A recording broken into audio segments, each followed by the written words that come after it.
This is Travis Wayne Goodsell. It has come to my attention that the Smith family copper shop was actually a cooper shop. I misread rather than mistyped, but then mistyped because I misread. And so Mormons are probably thinking, yeah, we win, the Book of Mormon's true, Joseph Smith was actually found ancient records, and it's a history of the ancient American Indians, and Jesus did appear to them, woo! No, actually, my error caused me to do some research, which led to a stronger confirmation. So, oops. Sorry, Mormons. You must leave the church. But that's for other reasons. And so I get to include this video in my Mormon code as well, because we're going to go over how the Book of Mormon itself reveals the situation. And I'm surprised I didn't catch on that, oh, copper shop. Oh, wow, they had a copper shop? Oh. But so, yes, I'm excited this morning because of this error that I made in reading the picture that was actually a cooper shop, not a copper shop. And so allow me to explain before this video ends up being hours long. A cooper shop is where a cooper makes wooden barrels, and that's for storage and used in stores. If you've seen Deadwood, or I guess Little House on the Prairie, never watched it. I was downstairs watching Magnum PI, Simon and Simon, Miami Vice, and whatever else was on instead of Little House on the Prairie. But if you go back to those time periods, you see the characters go into the stores, you see the barrels. I believe even there's Bugs Bunny cartoons with barrels of molasses and whatever. So yeah, syrups, molasses, and dry goods as well were stored in these wooden barrels, and a cooper is the one who makes them. And so where did the Smiths then get the copper, Travis? Because obviously they're wood, and therefore there's no copper. Here's the thing. If they had a copper shop, it would have been known to everybody in the community, because the road went right through their farm from north to south. And so people passed by and actually came to the cooper shop to buy and sell, or to buy the apples on the farm. Apparently maple syrup was also produced by the Smiths, as well as other dry goods from the farm were put in those barrels for the Smiths' own use, as well as to sell in Palmyra, or the Canandaigua. I can't pronounce the name, I'm not even going to try. Down south, where Smith was a master mason in the Freemason Lodge for the York Rites down there. And so they had access to both locations to sell goods from the farm as well. And so thus you need to have the barrels made to put the goods in to sell them, as well as to store them. And so that provides the cover for the making of copper plates. How, Travis? I don't see any copper involved in a cooper shop.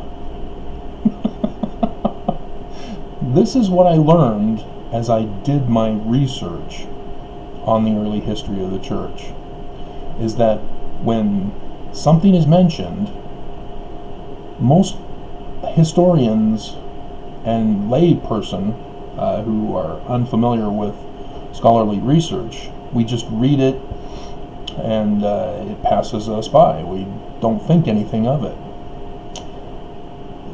For example, the fact that was recorded in the different lodges, Hiram was in Palmyra, in that lodge there. Joseph Sr. was in the one where I dare not speak its name for butchery's sake. And as a regular person, you'd just think, oh, that's strange, why didn't they go to the same one? Well, you have to find out that the lodges do not allow family members to be a part of the same lodge. So the family members have to go to different lodges. And then you realize, oh, okay, well, yeah. But then why did Smith Sr. leave the town of Palmyra where they were originally, whereas Hiram stayed in the one there in town? Travel. How did they travel back then? They didn't have cars. They had to have horses. And yes, it cost money to get a horse. And so Smith Sr., being the father, he gets the car to travel to work, so to speak, to go to the meetings where he was the master mason who officiated, which you also have to understand. Oh, he was a master mason. What does that mean? Well, it means he officiates in the rituals of the master mason ceremonies. And so all these details come up as you're doing research on each and every single topic. So research is expansive. You can't just gloss over it and say you know everything. And so I should have caught on, and I didn't with this. When I saw what I thought was Coppersmith shop, because everybody would have known, oh, they have a copper shop. The plates were just made out of copper. The Smith's book is a forgery, and everybody would have known and would have been ruined. How did they get the copper? Again, you have to do your research on what cooper barrels were made of when using certain substances that might catch fire if iron were used. Because when you strike iron together, it causes sparks. Sparks catch a certain substance that was in common use during that time period. Gunpowder for rifles, which were used exclusively by the militias. Every town had a militia. Every town had rifles. Every town needed gunpowder. Every town needed a cooper to make barrels that were not made with iron bracings. So what did they use instead of iron? Well, yes, you know the answer now. Copper or brass for the bindings to keep the wood together. That's how the Smiths were able to get supplies of copper and or brass to make the plates. And they can do it inconspicuously because everybody knows them as having a cooper shop to make the barrels. No one would suspect making plates unless a nosy neighbor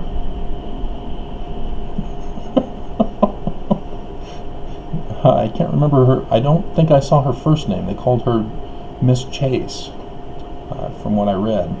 So I'd again have to do some more research to find out who Willard or William Chase's sister is, or wife. See, I have to have things written down in reference in order to remember, and I'm just winging it here. Yeah, I remember Miss Chase, who was the sister, daughter, wife, mother of either Willard or William Chase, who I do recognize from church history.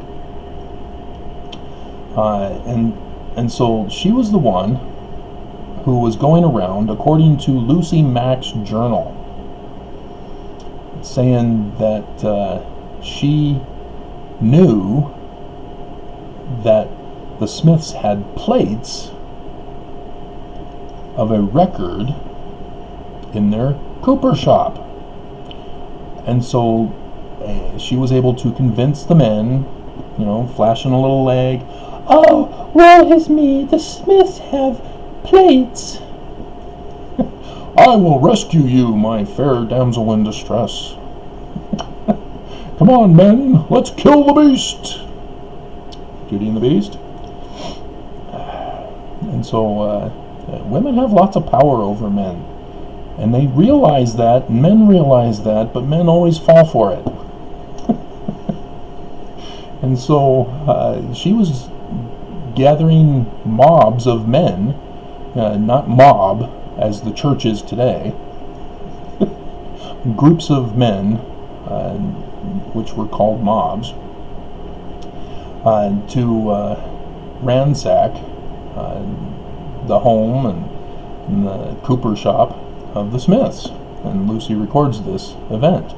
And she says that Lucy was convincing these men by looking in glass to direct them as to where to go on the farm.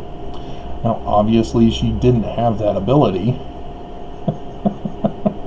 So whether Mother knew that she was also implicating her son for doing a similar stunt with rocks and a hat, I don't know, but